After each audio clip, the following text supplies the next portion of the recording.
Well, today we got a killer laptop in. This is the ASUS ROG Zephyrus, and the model on this is the GU603Z as in Zulu. Now we've had several in this same series, at least that have a similar chassis and body and shell on the outside, but this one is packed with some pretty powerful specs. So check this out. Let me pull up some of the different specs on it so you can see what makes this one so special. I don't think it's going to last very long in the shop. So you can see this one has the 12th gen, that's right, a 12th gen Core i9-12900H clocking in at 2.5 gigahertz. It's got 16 gigs of RAM, and that's actually DDR5 memory. So pretty nice upgrade to have on this one. And this one coming from ASUS has Windows 11 Home. Let's take a look at some of the other specs though here. I've got of course you can see it has a 1 terabyte SSD, and that's pretty common on these. But check out here in the device manager, you can see kind of the breakdown. They're using a Micron SSD. Of course, it's got the Intel, the Iris Xe graphics. And then it also has the GeForce RTX 3070 Ti graphic chipset. And this one has 8 gigs of VRAM there, so pretty decent. Looks like there's a UEFI driver that maybe needs to be updated here, and along with the WAN mini port, but that shouldn't be a big deal there. But if you want any of the other specs, feel free to pause it. You can see all the Wi-Fi, Bluetooth in there, and of course the processor fully expanded out there. Really nice specs, really nice package overall here on this laptop. Let's take a look at some of the other windows I've got open here. We've got the task manager, so you can see with the graphics processor. So of course you've got the GPU 0, the GPU 1 there, showing that 8 gigs of VRAM there. And then, like I said before, it's got 16 gigs of DDR5 memory there. Let's take a look at the screen resolution for those interested. And the native screen resolution on this one is, you can see there, 2560 by 1600. And then of course it's going to have your Wi-Fi and all that standard stuff that they all have. You can see it's getting a nice good signal there. And then battery wise, it's got a decent battery in here as well. So let me pull out a little bit and then we'll go through the different ports on this unit and kind of take a walk around of the casing itself. The screen brightness is at 100% right now, for those curious. It's got a hotkey up at the top there. Whoops, and then I'm taking it down now. Let's go back up to full. So that's full brightness. In fact, if you're curious what the min brightness is, that's what min brightness looks like. And again, back up to full brightness there. And I'll just rotate it. You can see the brightness is really good, even at some pretty sharp angles. I mean, you know, I'm probably at a 60-degree angle from being head on, and you can see it's really nice and vibrant. And then we're about head on right now. We'll go the other way. It should be about the same. But you can see it looks really decent. So I do like the screen. It is a matte finish. So you're going to see just a slight reflection, but you can see with my hand in here, you're not seeing too much. So really nice there. But let's take a look at the rest of the casing here. You can see it's got a pretty thin bezel going around the screen, less than 1/4 inch. And then at the top of the screen here, I'll just pan up a little bit so you can see that. It's got the webcam up there and maybe some sensors or something up there as well. Maybe some microphones behind those holes up there perhaps. And that's pretty much it on the screen bezel. Let's take a look at the keyboard close up. So like I said before, we've done this chassis, this style of body before. We've had several of them in the shop, and it's it's got a lot of good selling points. So the body is a more plastic feeling casing on the outside, but it's almost got like a soft rubberized feel to it. It's not hard. It's got a little bit of flex to it. So it's very comfortable on your palms, on your hands in general. You know, obviously the softer you go, it's going to absorb and perhaps show fingerprints. This one, you know, I've been handling here. You can see it has a few fingerprints along here, but not too bad. So that's kind of one downside about a softer versus, you know, like an alloy of some kind of metal or even a harder plastic.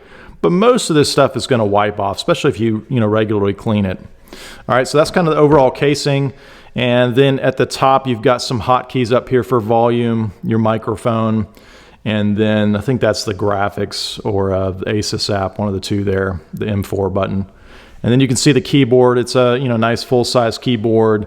Does not have a numeric keypad off to the side here, but it is a nice full-size keyboard. And then you've got, of course, your function keys along the top, and you can see what some of those different keys are. And then you've got your power button, of course, at the top there, and then you do have some LEDs at the top. You've got a power, a charge, and then a hard drive. So pretty traditional on that front. Then on either side, you've got some grills off to the side. I imagine that's mainly for speakers, might have some cooling going through there, but that's on both sides. And then you've got a pretty decent size trackpad. And let me pull out the ruler real quick for those interested in how big it is. So you can see we're measuring just over 5 inches across by 3 1/4 tall, just a little bit over. And noticing I'm feeling it magnetized right there. So that's kind of interesting, right on the edge there. So I guess that's just because of the metal chassis inside of here. Of course, you've got your stickers there for the Core i9 and the GeForce RTX. And that's pretty much it here on the front casing. Again, I'll just give you some close-up views here so you can pause if you need to make out anything in particular. Let's take a look at the side first. Go to the right side, get it to focus on here properly. All right, there we go. So you've got on this side a high-speed USB, and then you've got a little micro SD slot there. So I think that might be different. I don't remember us having that on some of the past units that we've gotten in here. And then you've got some real aggressive kind of cooling openings here on the side casing. And you can actually see in there, if I can catch the light just right, you can see the heat fins in there, the heat sink fins for cooling. And then we've got our classic Kensington security port. Got to remember that for sure, right? And then let's flip it around to the back side, and then we'll hit the right. So this kind of has that almost like a holographic look. It's got a bunch of little pin-sized holes running all the way down, and then beneath that finish, they've got some kind of reflective holographic design underneath, and it looks kind of cool. It's clean and simple, but it just adds a little bit of eye appeal to the top. And then they've even done that pattern underneath where it's got some interesting little cuts and indentations here. So it just makes for something that's visually pleasing to look at, and much nicer than just a plain lid, in my opinion at least. And then you've got your little label there, Republic of Gamers, established in 2006. All right, let's take a look at the left side here. So you can see it's got that same aggressive kind of fins there for the cooling. You can see the heatsink fins in there. And then you've got your charger, your port right next to that. And for those curious what the other end looks like, it's just traditional with a tip and then a pin all the way inside. Pretty typical there. Then you've got an HDMI port, Ethernet, another high-speed USB, and then you've got 2 USB-C ports, and this one looks like it's got the little mini DisplayPort symbol as well. So it must be configured for graphics. And then you've got your tri-port there for microphone headset.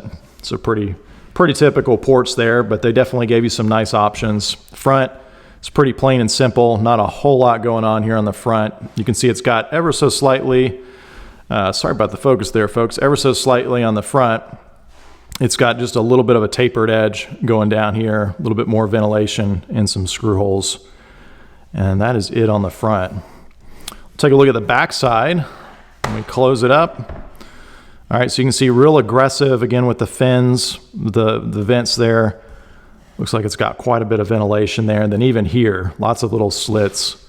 And they just did a good job visually. Everything looks really clean, distinct, and unique. They didn't copy others on this design. And then the lid, by the way, feels like it might be more of an alloy. I could be wrong on that, but it just feels a little more like some kind of alloy that they've chosen. All right, let's flip it over to the bottom and take a look here at what we've got. So here's just kind of an overall view of it. So lots of ventilation. And again, they've just mixed this up a little bit, kind of have some movement going on here with the lines. And then just like the way that they did this a little bit differently, even you can see the slots there. Instead of just making a round or a square, they made it just a little more interesting here with those cutouts. And you've got the same thing on this side and then a little section down here. It's got some more openings. And then I really like on these how they give you this nice beefy thick pad on the back to elevate and keep this off of a table or whatever surface you've got it on, to make sure it's got plenty of ventilation. I like how they do the full width of the unit instead of just a little foot pad here and maybe one in the middle and one in the side. And they've got the same thing on the front leading edge here as well, just a little bit shorter obviously, so it's going to be elevated. And then you've got some more little cutouts here, and I would imagine that could be for some speakers. In fact, I think I can see through this one on the left. Probably same deal on here, maybe some bass, kind of like a little mini subwoofer built in there. Now, for those interested in the specific model, feel free to pause it, but you can see it. It's going to be right here. So it is the GU603ZW-M16-i9-3070T. All right, so that's going to be this exact configuration that you're looking at in front of us here. But folks, that is pretty much it. Really impressive laptop, really nice specs on it.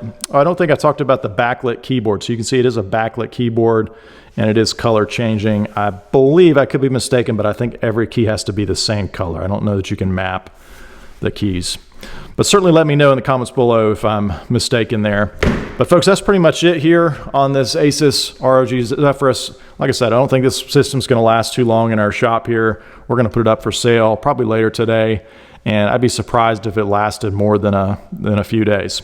But I hope these close-up views are helpful. For those who don't know, JBrokers is a risk-free secondhand marketplace, and so we buy and sell all kinds of gadgets just like this gaming laptop here.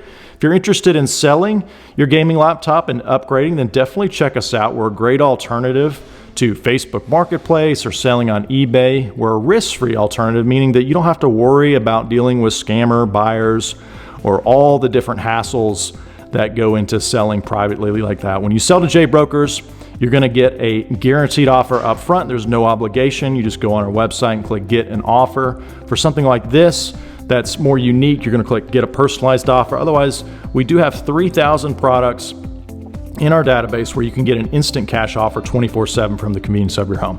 So definitely check us out. There's two things that our customers absolutely love about JBrokers. And the first one is that we always pay the agreed upon amount for the agreed upon item. So there's no bait and switch gimmicks. And we've been doing this for over 20 years and our pledge remains the same there. No bait and switch gimmicks. And the second thing that our customers absolutely love is that we always send payments out on the next business day after we receive your item. Rain or shine, doesn't matter what's going on in the world. And again, we've been doing this for over 20 years and our pledge still remains the same today. So definitely check us out at jaybrokers.com. That's JAY brokers.com. Thanks for watching.